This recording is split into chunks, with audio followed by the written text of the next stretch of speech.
ஒரு நாள் இந்த திரை மோகத்தை எல்லாம் அடித்து நொறுக்கி உங்கள் போலி முகத்திரைகளை கிழித்தெறியும் அறிவார்ந்த தலைமுறைகளை நாங்கள் உருவாக்குவோம். ஒரு நடிகன் இறந்துவிட்டால் அது மட்டும்தான் ஒரு சமூகத்தின் செய்தியாக இருக்க வேண்டுமா? அல்லது அந்த செய்திகளை மட்டும்தான் ஊடகங்கள் திரும்ப திரும்ப காட்டுவீர்களா? ஒரு சமூகத்தில் பிரபலமிக்க ஒருவர் இறந்துவிட்டால் அது வருத்தத்திற்குரிய செய்தி. வருந்துகின்றோம். அவர் எந்த துறையிலும் பிரபலமானவர்களாக இருக்கலாம். ஆனால் திரைத்துறையை சார்ந்தவர்கள் என்றால் மட்டும் ஏன் ஒட்டுமொத்த சமூகத்தின் பார்வையை அந்த பக்கம் மட்டும் திருப்புவதற்கு முயற்சி செய்கின்றீர்கள்? இவ்வளவு காலம் இந்த திரையினால் இந்த சமூகம் சீரழிந்தது போதாதா? மரியாதைக்குரிய நல்லக்கண் ஐயா அவர்கள் இறந்த பொழுது இந்த அளவிற்கு நீங்கள் பொங்கினீர்களா?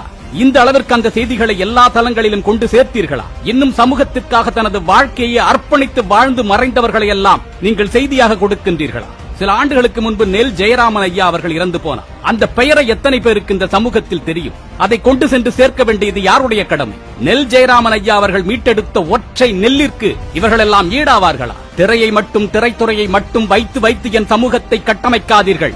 தன் வயிற்று பசிக்காக குளத்தில் இருக்கக்கூடிய அழுக்குகளை எல்லாம் தின்கின்ற ஒரு தவளையை பார்த்து இந்த தவளைதான் இந்த குளத்தை சுத்தம் செய்தது என்று கூறுவது போன்றுதான் இவர்களுடைய படைப்புகள். எதை எந்த நேரத்தில் இந்த சமூகத்திற்கு கடைவிரித்தால் விற்பனை சிறப்பாக நடக்கும் என்பது இவர்களுக்கு தெரியும். எங்கோ ஒன்றிரண்டு சமூக அக்கறைமிக்க கலைஞர்கள் இருந்தாலும் அவர்களை இந்த திரைத்துறை முன்னிலைப்படுத்துவதும் கிடையாது.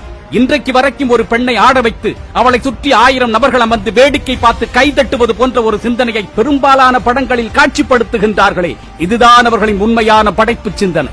சர்ச்சைக்குரிய வார்த்தைகளை பயன்படுத்தி காட்சிகளை பயன்படுத்தினால் இந்த சமூகத்தின் கவனத்தை ஈர்க்கலாம் என்று நினைக்கக்கூடிய இந்த கேடுகட்ட சிந்தனை தான் இவர்களுடைய தராதரம். கொண்டாட வேண்டியவர்கள் ஆயிரக்கணக்கான பேர் இருக்கையில் கூத்தாடிகளையே திரும்ப திரும்ப கொண்டாடிக் கொண்டே இருக்காதீர்கள். இவர்கள் எந்த அளவிற்கு படைப்புகளை கொடுத்தார்கள் என்று நீங்கள் கொண்டாடுகின்றீர்களோ அதைவிட மோசமான சீரழிவுகளை சமகாலத்தில் ஏற்படுத்திக் கொண்டேதான் இருந்திருக்கின்றார்கள். இவர்களின் வெற்றி படங்களை எல்லாம் ஒருமுறை மறுபடியும் போட்டு பாருங்கள். அப்பொழுது தெரியும் நான் கூறுவது. ஒரு காலத்தில் முருங்கைக்காயை கையில் வாங்கிக் கொண்டு நடக்க முடியாத சூழ்நிலையை பெண்களுக்கு ஏற்படுத்தியதும் இதே துறைதான். தமிழா, திரைமோக அடிமையிலிருந்து வெளியில் வா. அது நடிப்பு என்பதை புரிந்து கொள். அது யாரோ ஒருவன் தன்னை முன்னிலைப்படுத்திக் கொள்வதற்காக, தனது பொருளாதாரத்தை பெருக்கிக் கொள்வதற்காக கட்டமைக்கும் பொய்யான பிம்பங்கள் என்பதை தெரிந்து கொள். அதில் நீ மட்டும்தான் திரும்ப திரும்ப பலிகடா ஆக்கப்படுகின்றாய் என்பதையும் அறிவார்ந்து சிந்தித்துப்பார். இந்த வெற்று கவர்ச்சிக்கும் போலி திரை பிம்பங்களுக்கும் எதிராக சிந்தனைகளை கூர்த்தீட்ட வேண்டிய கட்டாயத்தில் இருக்கிறது தமிழ் சமூகம். கேளிக்கை, வேடிக்கை, கொண்டாட்ட மனோநிலைகள் வருமிடத்தில் அறிவு சார்ந்த சிந்தனைகளும் ஆகச்சிறந்த புரட்சிகளும் ஒருபோதும் தோன்றாது. உன்னுடைய அலட்சியத்தினாலும் உன்னுடைய பொறுப்பற்ற தன்மையினாலும் வளர்கின்ற இளைய தலைமுறையை நீயே கெடுத்து விடாதே. உன் பிள்ளைகளை கெடுத்து விடாதே.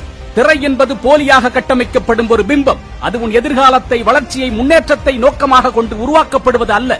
ஆனால் உன்னுடைய எதிர்காலத்திற்காக, உன்னுடைய நலனிற்காக தன்னலமற்று போராடி கொண்டிருக்கக்கூடியவர்கள் இங்கு லட்சோப லட்சம் பேர் இருக்கின்றார்கள். அவர்களை கொண்டாடு, அவர்களுக்கு பின்னால் செல், அவர்கள் சிந்தனையை கொண்டு சேர். இல்லை என்று சொன்னால் உன் தலைமுறை உன் கண்முன்னே சீரழிந்து போவதை ஒரு நாள் நீ வேடிக்கை பார்க்கக்கூடிய சூழல் உருவாகும். கவனமாக இரு. திரைக்கவர்ச்சியை தூக்கி எறி. அறிவை கையில் எடு. அறிவார்ந்த ஒரு தலைமுறையை உருவாக்குவதற்கு தலைமை ஏற்கவா அறத்தமிழனாக.